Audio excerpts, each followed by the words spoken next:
So good morning, everyone, and welcome to another Gabungan Darurat Iklim Malaysia Seminar Series installment. My name is Evelyn Teh, and I will be the moderator of our webinar today. So amid a global pandemic, the much awaited and talked about COP26 finally took place in Glasgow between 31st October to 13th November, where we saw 2 weeks of intense negotiations, which produced a set of outcomes popularly known as the Glasgow Pact. We are grateful for this morning as we have three formidable speakers with direct involvement at the COP26 to help us unpack the outcomes of the COP26 from their perspectives, from within the negotiation walls among the state delegations to the diverse groups of CSO movements on the ground. And with us, we have Meena Raman, the head of programs at the Third World Network and president of Sahabat Alam Malaysia. She has been actively involved in the intergovernmental climate talks since COP13 in Bali in 2007, where she reports the negotiations and provide analysis and support to developing country governments and civil societies. We also have Mr. Nithi Nesadurai with us, the Director and Regional Coordinator of Climate Action Network Southeast Asia. He's the President of Environmental Protection Society Malaysia, or EPSM. He managed a project on shifting financial flows in Southeast Asia, and he represented KENSI in 4 years Just Transition project in 2 coal mining regions in Indonesia commencing in 2022. And we have Aroe Ajoeni with us, the head of technical and research team at Klima Action Malaysia, KAMI, local grassroots climate justice movement. And she's also the producer of Alamak, a climate change podcast, which you can listen to in all your podcast platforms, and storytelling coordinator at Weaving Hopes, where she co-produced a documentary to bring Orang Asli voices to COP26. Each speaker will be given 20 minutes, and the Q&A session will be reserved for the end of their sharing. Kindly type in your questions in the chat box, and we will address them in the last 30 minutes of the webinar. Without further ado, let's dive into unpacking COP26 with Meena, who will share the overall mitigation narrative, the climate equity setback at the negotiations, just to name a few of these critical issues. Meena will talk about some of the small wins from the climate talks, including the false solutions perpetrated at COP26. Meena, please, you have the floor. Thank you very much, Evelyn, and very good morning to all of you, some friends and also new people that I am seeing on the list. For many of you, I'm sure you've been following the climate change issues. And I think COP26, what it did do, I mean, we must accept the fact that it did elevate the issue even to a very high level. And for 2 years since Madrid, if you recall, the last COP25 was in Madrid in 2019. There was no COP in 2020 due to the pandemic.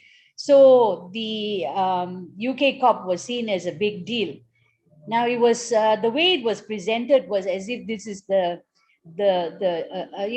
new deal that was going to be unleashed, when actually we have to remember that there's already the Paris Agreement, which was actually the agreement which was negotiated over several years, and it was really a very delicate balance that was achieved in Paris in 2015. By delicate balance, meaning there were a lot of challenges and in terms of what the obligations of developed countries are, what obligations developing countries have to take on, the international cooperation in terms of finance, technology transfer, capacity building, and all that, recognizing the historical responsibility of developed countries for the historical emissions, which the convention, the framework convention, these are legal treaties. So it's not just some coffee shop declaration, but it's actually legal treaties from 1992 and 1994 coming out of Rio, and then 1994 followed by the Kyoto Protocol, and then with the Paris Agreement. So there was this history, and we were at COP26, and quite obviously very little has been done. So I think that what for many of us, it was an overall huge disappointment and a great setback for equity. I will explain that, because I think that we need to really understand the international politics of what was unleashed. And the narrative that the UK presidency in particular together with the UN Secretary General, all the entire UN system, as we were going towards Glasgow, were giving the impression that the 1.5 degree limit is going to be saved by net zero targets. I think this is what we need to recognize. This whole net zero framing by 2050, which was, including a huge pressure in terms of what the UK was actually doing with ambassadors from the embassies around the world going to countries, and Alok Sharma, the UK COP presidency himself, traveling to many places and pushing countries to do net zero targets by 2050. I think for those of us who don't understand the details, we think, oh yeah, it's a good thing. What's wrong with that? But I think the fundamentals of that is that 2050 is too late, too little, too late, particularly for the rich. And I think we have spoken about this before. If you recall the Intergovernmental Panel on Climate Change, the report that came out in August, which said that this was a warning for the planet, a code red for humanity and the planet. I mean, all that very good. We all knew that this emergency is happening for some time now. And what it also did reveal is that for a 50% chance of limiting temperature to 1.5 degrees centigrade, the carbon budget left is only 500 gigatons. See, there is this environmental space. And if you look at it from history, which they did, they looked at 1850 to 1990, and then they looked at the more recent emissions. What was really very clear was that a lot of overuse of the emissions, what we call the historical and cumulative emissions, which is acknowledged that by many expert databases, that 60% was already consumed by the developed world, by the rich world. And this is very important to understand, because as we went towards the Paris Agreement, there was this understanding that there was a big push by developing countries, and in fact, even in the Kyoto Protocol mechanism, that you actually do need to look at a carbon budget, and you have to equitably distribute it. And this is the notion of the fair shares. And there were countries like Bolivia and others who were actually pushing this top down, looking at how taking into account history, taking into account the cumulative, taking into current, taking into account per capita. And so looking at how the remaining carbon budget has to actually be the space for developing countries to do the transition. So with 500 gigatons of carbon budget left, and with 42 gigatons of carbon, CO2 emitted every year, within a decade, this is exhausted. And this is this is only for a 50% probability of limiting temperature rise. And so the history was being wiped out. When we were in Glasgow, there were efforts by developing countries led by the like-minded who put text on the table, because these are negotiations. So they put text on the table to draw attention to the fact that historical responsibility is important, quoting the convention, quoting the decisions prior to the Paris Agreement, called even in Cancun in 2010, where there was acknowledgement of historical responsibility. All that text did not make it to the final Glasgow Pact decision, because the developed countries did not want that. There was no consensus. So there was a big fight all the time to actually tip. And I think, and I see, as somebody who has been watching this process, I see the US writing in the Glasgow Pact extremely clear. And so you don't see historical emissions, you don't see historical responsibility, you don't even see reference to the provisions of the convention. Now, this was really, it wasn't, if you go to the TWN website, we have the updates from Glasgow, and we point this out. The reference in the COP26 decision was to principles and processes, nothing about provisions of the convention. And it's not deliberate. It's not, it is actually deliberate. It's not, these are not people who don't know. So they were very deliberate, for people who are not familiar, these are small steps which are actually hugely significant to delink the convention and the historical responsibility and the equity principle. So that was really a major problem. The other in Paris was the big fight between how do you operationalize common but differentiated responsibility. And then there was this US-China agreement on having this common but differentiated responsibility, taking into account national circumstances.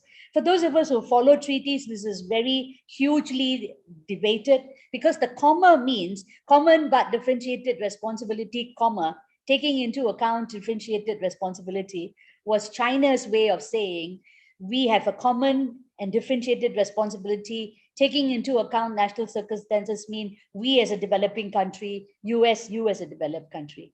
But in the Glasgow Pact, you would see the gone. And in some of the paragraphs, there was no CPDR reference either. So you have taking into account national circumstances. What does that mean? That means everybody has to begin to share the emissions gap responsibility. So when we talk about the emissions gap, what this means is that all the collective NDCs, this is what you constantly have heard, where you take the nationally determined contributions that each country has forwarded under the Paris Agreement, which kicked off in this year, and for most it is actually until 2030 the target. So if you add all those targets up, and if you look at the collective aggregate, what you would see is that there is it's really way off where we ought to be in terms of emission reductions that's needed even for a 2-degree world. And everybody knows that if you add up, it is actually going to cross 2.4, even 3 degrees. So that is known. So who is responsible? How do you share that burden of the emissions gap?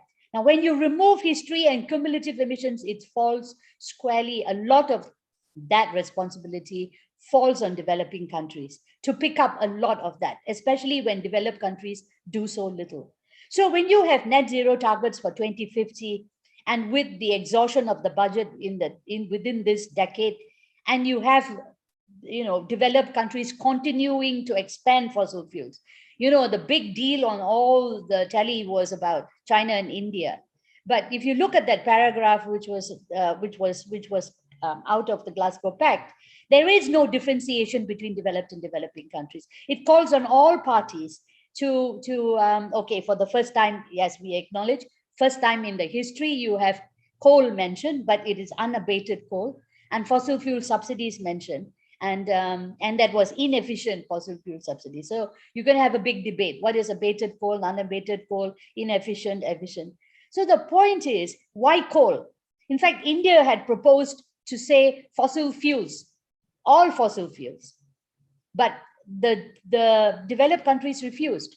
And they were actually clearly targeting the poor world, because if you have India and China, if you look at the populations, who actually more than 1 billion people with energy poverty, no access to clean energy, and even depending on coal. So there is a transition. There is a just transition. There is a need for actually accommodating those who have no access to energy. And instead of that, you have the rich world continuing to expand. Even in Scotland at that time, there was this huge campaign by Friends of the Earth Scotland to stop Cambo, which was actually a further oil drilling and expansion. And luckily, fortunately, just a few days ago, they had a big victory that the project is not going on. But some people are pointing out to us that don't be fooled, because they will go somewhere else and extract. So the rich world is not interested in spacing out fossil fuels. And even Joe Biden, before he came to Glasgow, already was asking OPEC, until today they have been pushing OPEC to pump more oil to stabilize energy prices. So you see the duplicity of the rich world. So on the opening day, where you had the 1st and 2nd of November, all the heads of state coming there, appeals, beautiful speeches. They were really fantastic speeches, particularly from the young person, from the indigenous person from New Zealand, who spoke about colonialism, who spoke about the plunder, who spoke about the history and the responsibility. She was so powerful. But all this, and even the Barbados Prime Minister, very eloquent, very good, pointing out. But what you see is that at the end of the day, the narrative was actually blaming India and China, not showing the duplicity of the rich world, and in them failing to acknowledge that they have not done much. And even on the finance bit, 100 billion per year promised in 2009, actually that came from Copenhagen, and then in Cancun it was affirmed. And then, coming and saying that, we regret. What the hell? Yeah, what even on the finance, there was no movement other than some promises. So what you see in the decision of the Glasgow Pact, actually decisions which it decides.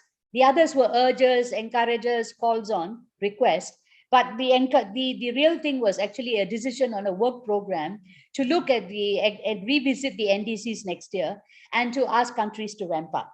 Now, of course, we as CSOs, any ramping up is important.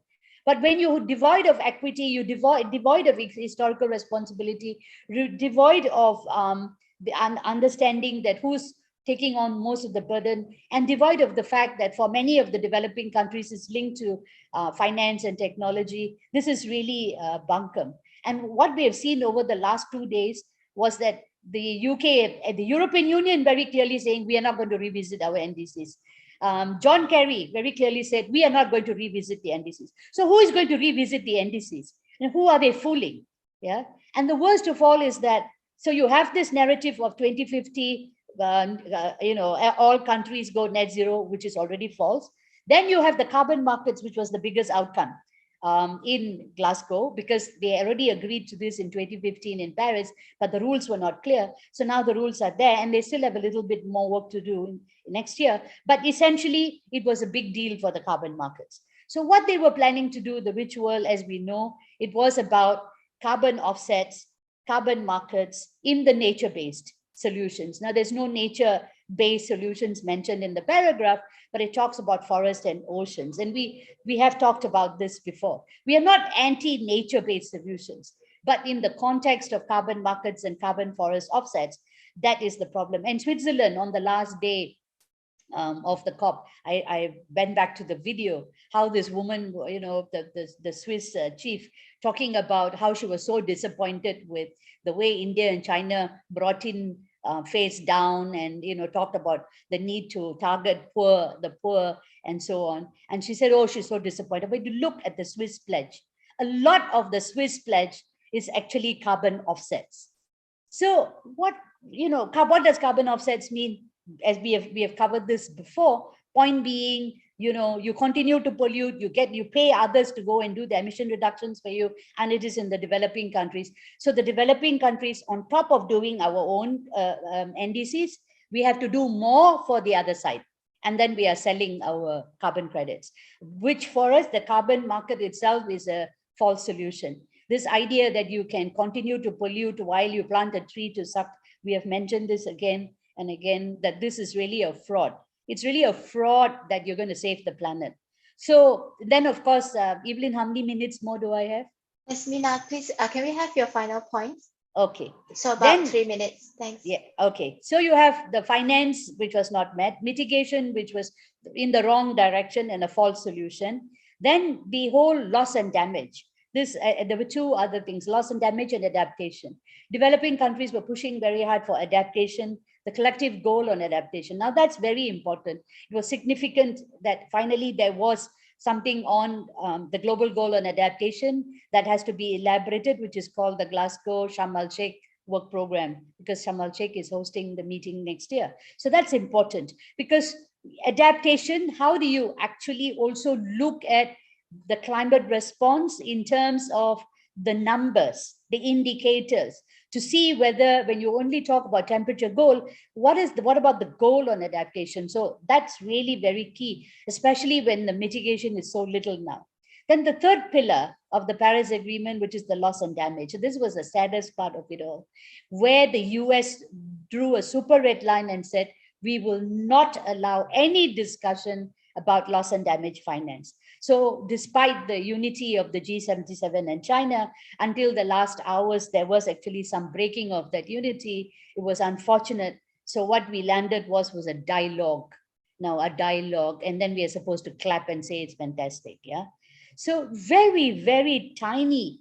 And this was really the US bully, and with with the EU and others behind them. So there they are.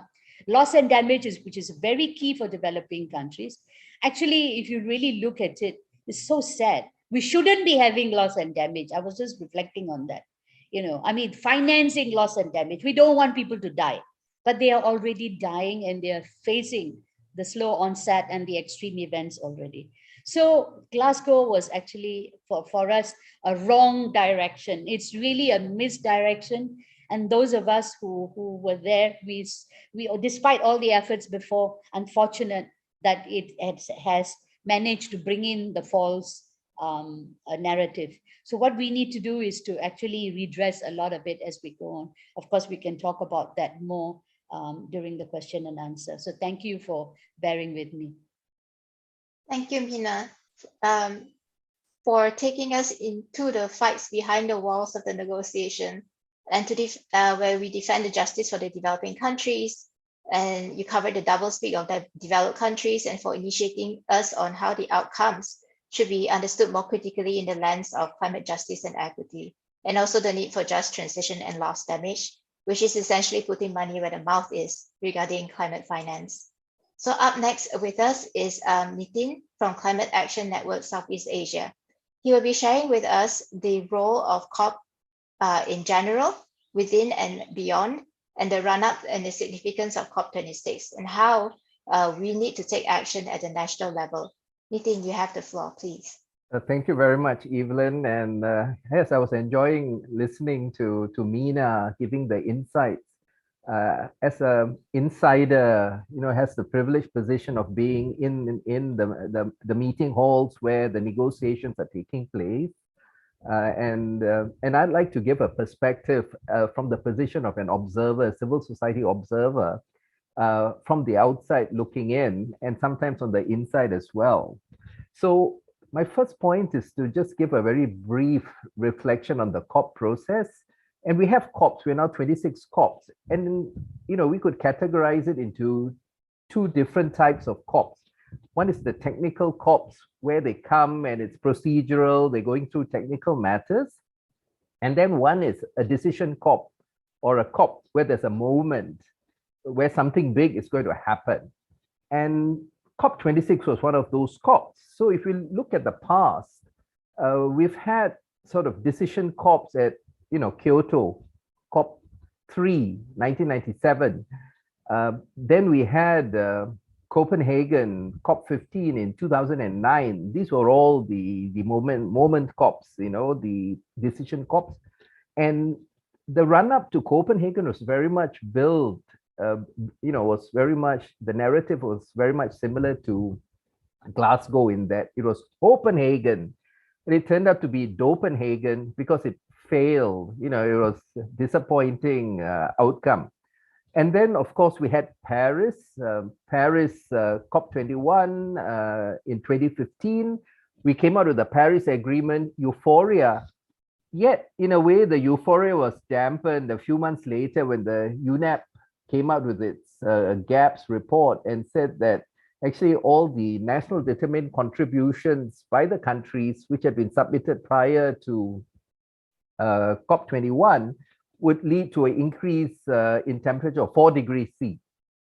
So, and then again, in the run-up again to Glasgow, another sort of decision COP, it was portrayed as our last best hope for the climate crisis. So that was the narrative in the run-up to Glasgow. And there were certain things on the table, things which hadn't been wrapped up, such as closing the Paris Agreement rule book, the rules governing the Paris Agreement, which actually should have been done 2 years earlier, raising ambition, ensuring, temperature rise would be below 1.5 degrees, injection of finance, institutionalizing loss and damage with finance. So these were some of the things people were hopeful about, especially the community at large. I was one of those hopeful. First of all, the UK presidency had 2 years to prepare, because of the unfortunate incident of because of the tragic circumstances of COP. So it was delayed by a year. And as Meena had also mentioned, the UK presidency was spanning the globe, going and talking to key people around the world, including in Southeast Asia, meeting with the Prime Minister of Vietnam, and going to Indonesia, etc. So, we realized that some groundwork was being done. So, and we thought, for the right reasons. And my point is that, many a time when we civil society organizations go into the COP, it's with a lot of hope. We come up with a list as to where we want this COP to end, and nearly all of the time, it ends in disappointment. We leave disappointed. We rarely get what we aspire for, and that because the outcomes fall short of what is needed to address the climate emergency we are facing. Now, let me go a little bit into the preparations which took place for COP26. So Climate Action Network, the leadership was engaged with the UK COP presidency. So, they were the UK, which was, the president of the COP. And this was in the run-up as to the organization of COP26. There were many issues. It was actually a very tiring process in the run-up to COP26.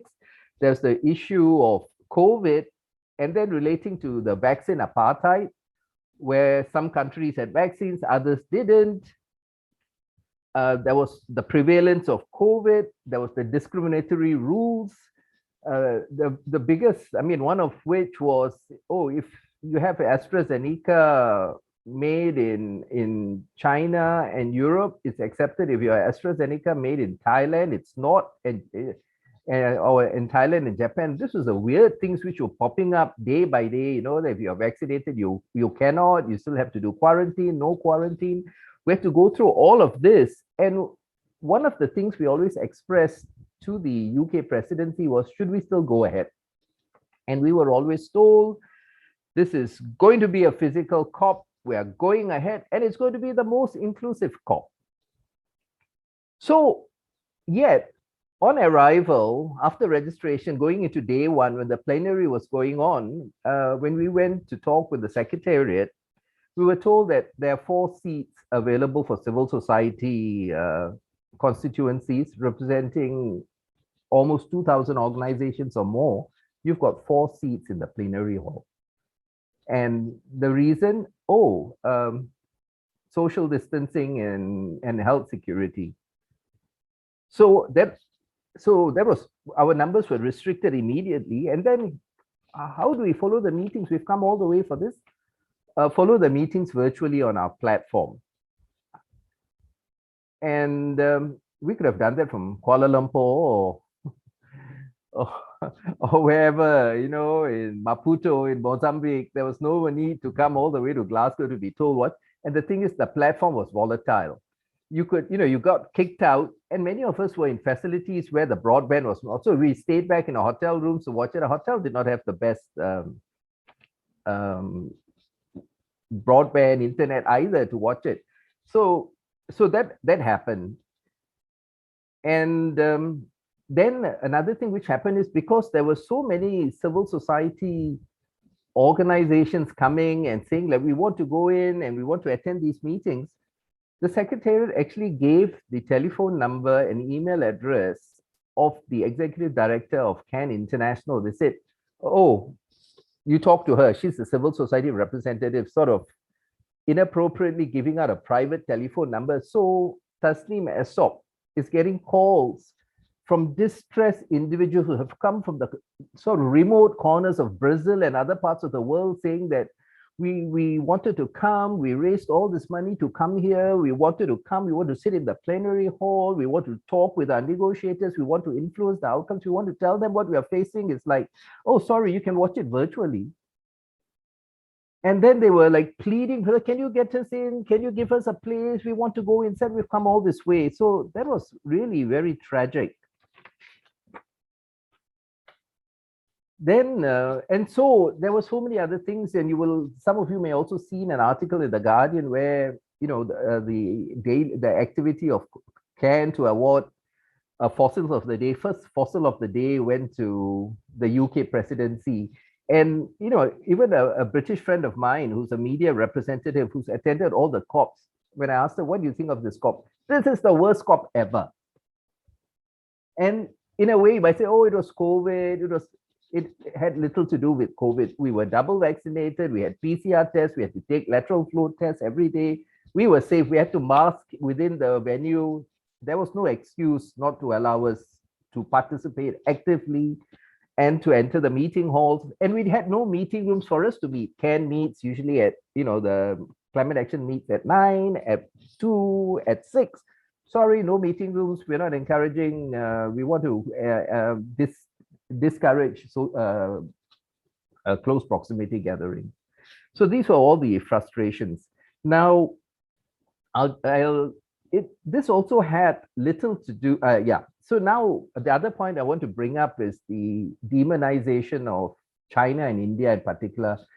I think a lot of attention is being paid to what happened on the last few days. So this was a narrative which was going on continually. And I'll give you some examples. So, day 2, after the meeting ended, I'm walking around the street and the newsstands, The Guardian, China, India responsible for poor COP outcome.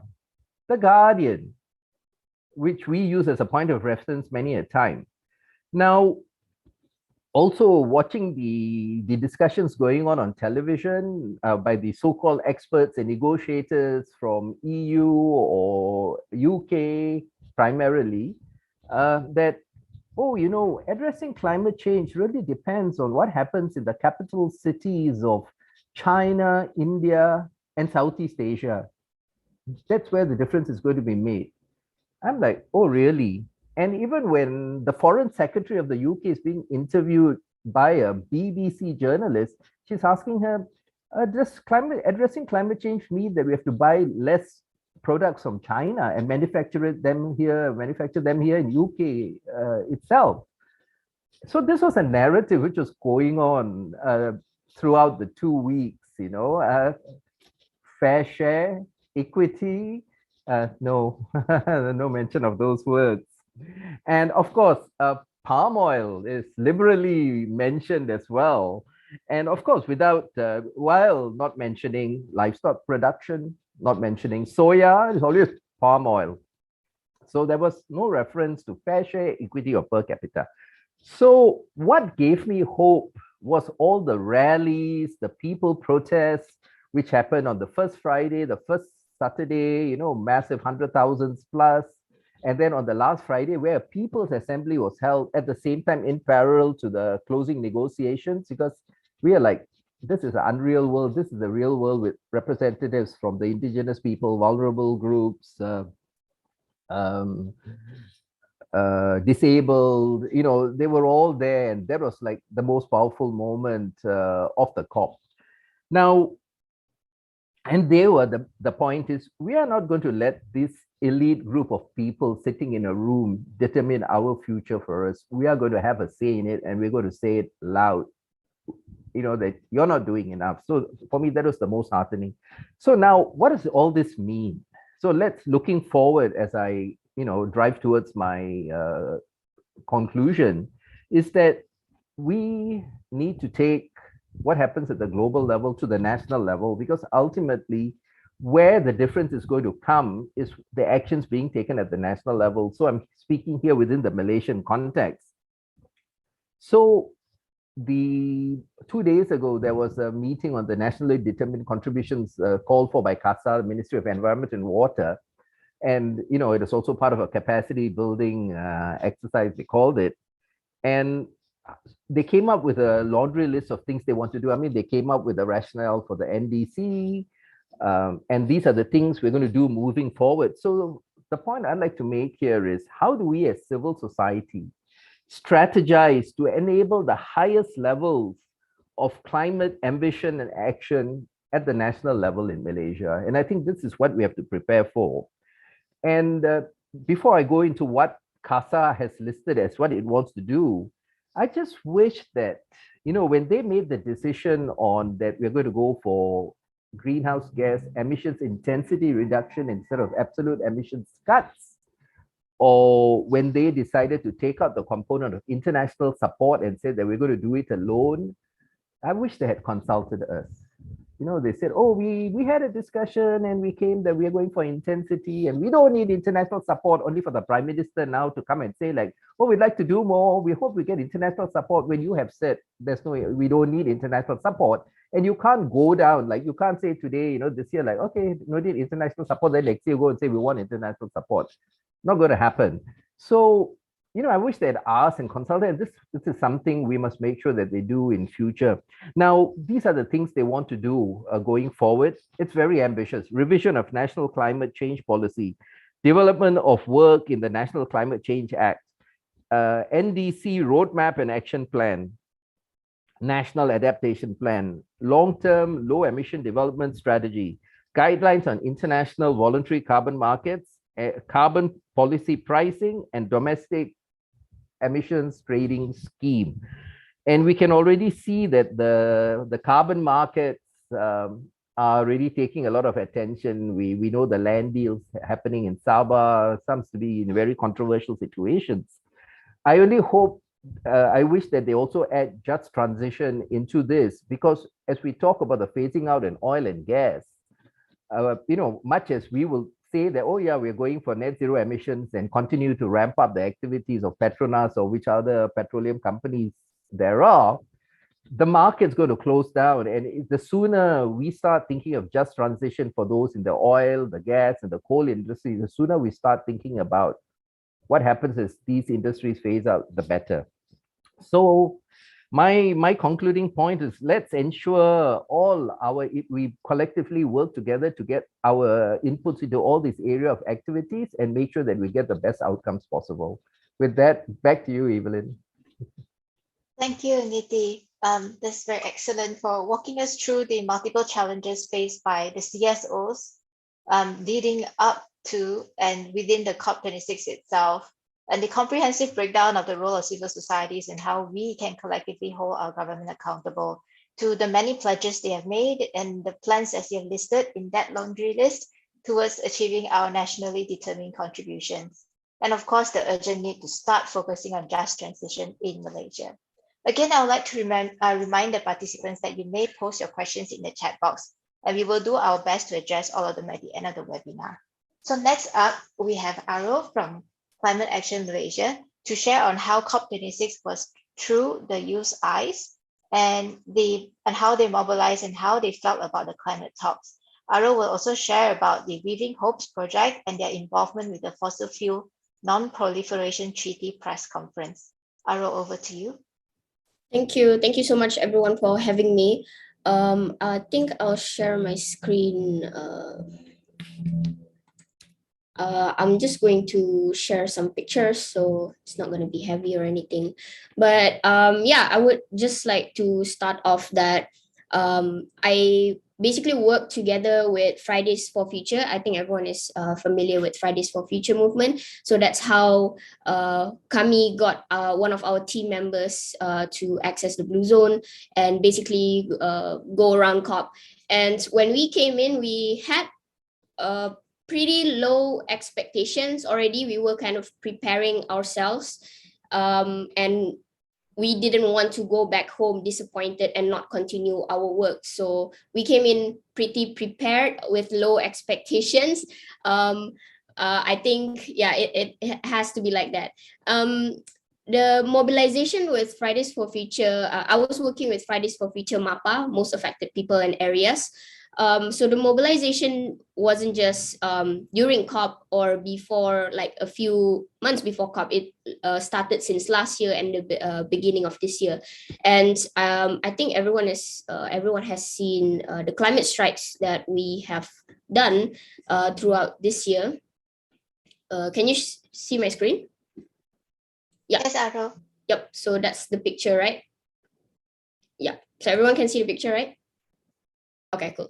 Yeah, so this was the climate strike on 19th March that we did in Malaysia. This was a global climate strike.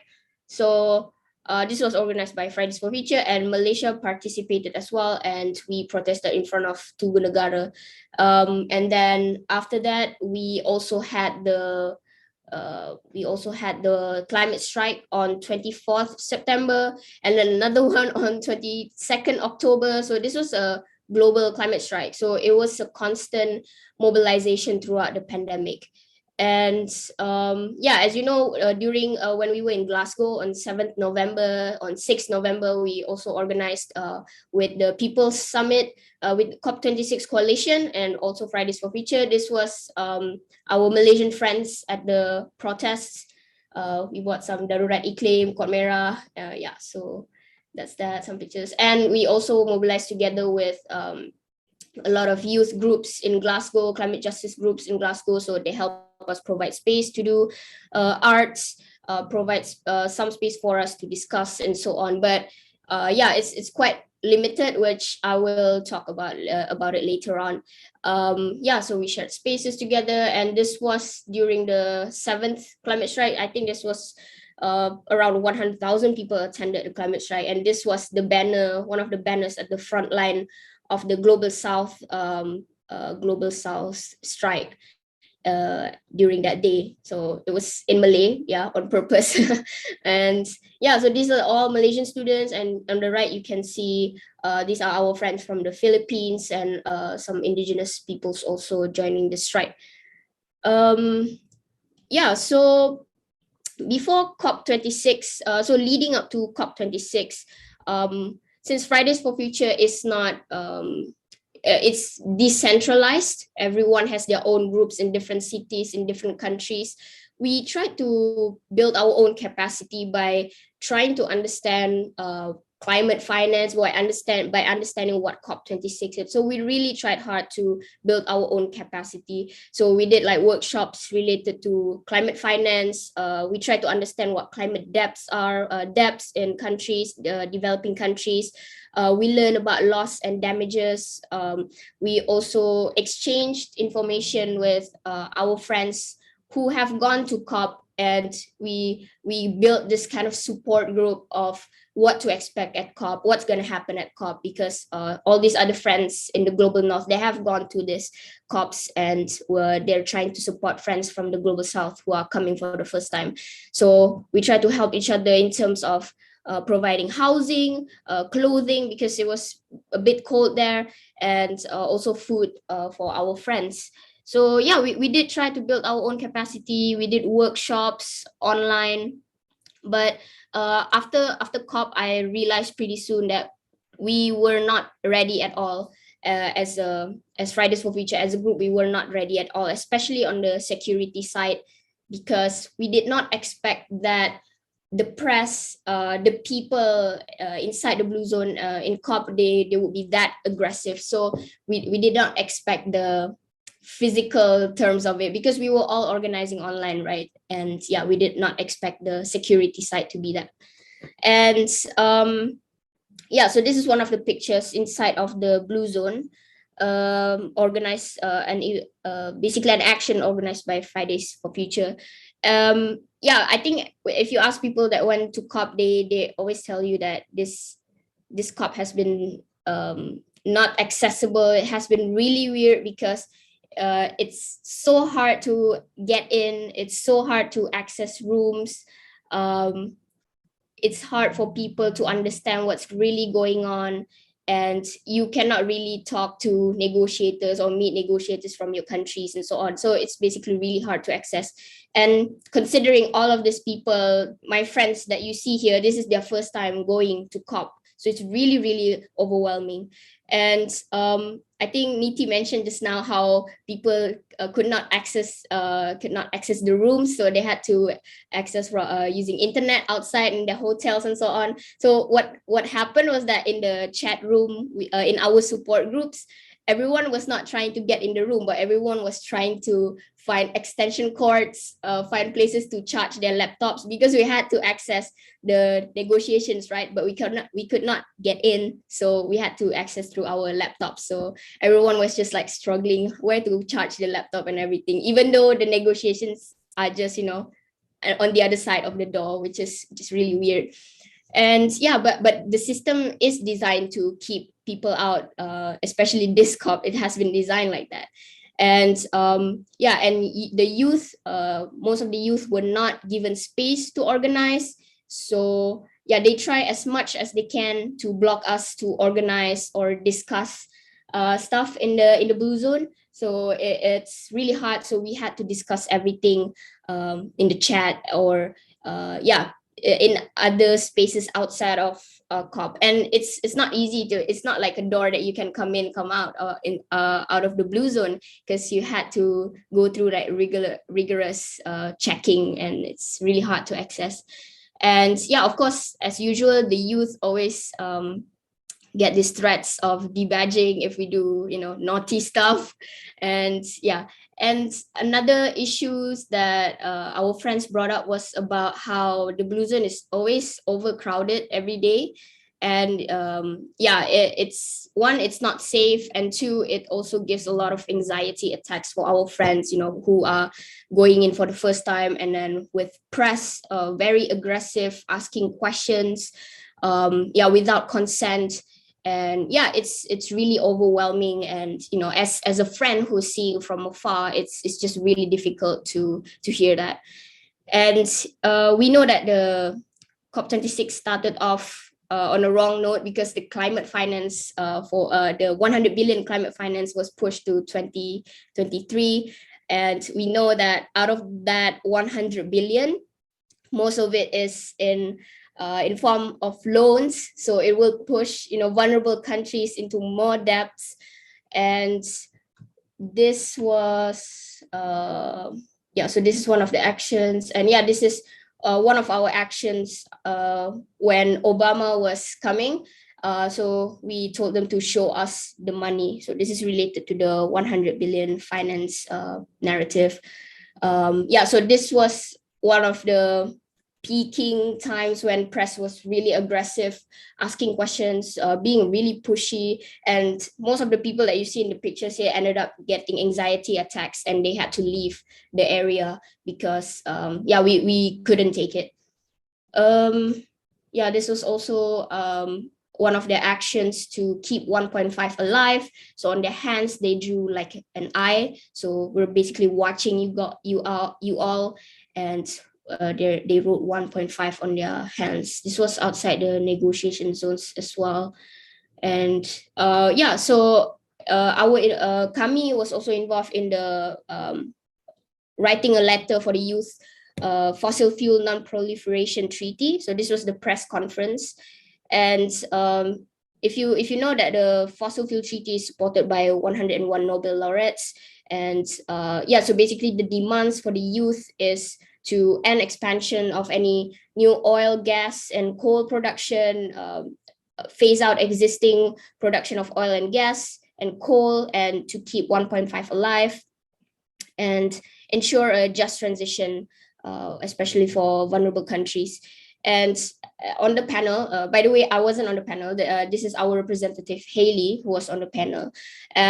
So all countries highlighted the same demands, but for Malaysia, especially, we called out Petronas. And this was a perfect timing because one is a fossil fuel treaty press conference.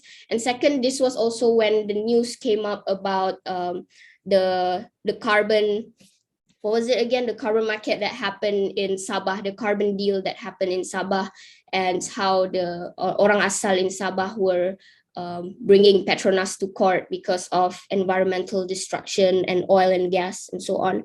So this was yeah, the perfect timing for that.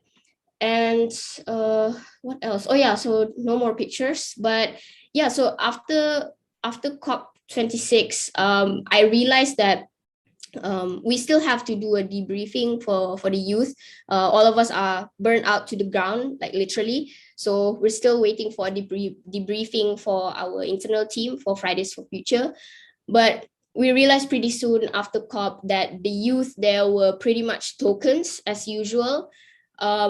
What happened on the media, you know, on the media, it looks really good on papers, or the youth are mobilizing this, the youth are mobilizing that. But as Meena said, what's on the paper is just like totally different things, and there's no action at all. And the things outside of COP, organized and led by indigenous peoples, by civil societies, for example, by the People's Summit, those conversations outside of COP made more sense somehow. So if you were participating online and you compare this conversation inside and outside, the noise outside were actually making more sense. And you would also realize that the youth at COP26 were given a lot of space, a lot of stage to speak, but not much space to make direct change. So like I said, it's just for token. I think a lot of indigenous youth spoke, a lot of people from the global south spoke, but what's the action after that? So it's just speaking on stage, and after that there's no commitments or anything. And so right after COP26, our climate anxieties are just up the roof. And I know we came in with low expectations, and we know that COP is not going to solve anything, not going to solve everything, but we're still, climate anxiety is at all time right now, high. And and after COP26, I also realized, because for the whole 2 weeks I was preparing for it and supporting my friends from afar, I also realized that while COP was happening, the flood in Kalimantan in Borneo was happening, and it has been happening for 1 month. So again, the most vulnerable people are left out, and they're not able to join even online because they were focusing on aid relief, trying to help themselves out of the flood. And it's quite personal to me because I was born in Kalimantan, and my family members are directly affected by the flood. And it's just really hard to see it, because everyone was just like in the hype of COP26, but the most vulnerable people are literally drowning, and it has been going on for a month. And I've been going through debriefing with youth groups in Indonesia and Philippines. I have yet to do debriefing with my own internal team in Malaysia. And about the narrative that was going on at COP26, I think I cannot speak for the youth in Malaysia, but for the people that I work with in Fridays for Future, MAPA, I think the youth are well aware. Coming in at COP26, they are well aware about how net zero is just greenwashing by the global north. But I'm not really sure how Malaysian youth feel about that, because the net zero narrative in Malaysia is led by polluting industries like Petronas. But for my team at Fridays for Future, they're pretty aware about this. They're also aware about common but differentiated responsibilities. I'm glad knowing that, because it's really important we know these things before going to COP26, because we need to talk to the press and so many things. And the press always likes to trap you with questions that you cannot answer, so that happens a lot.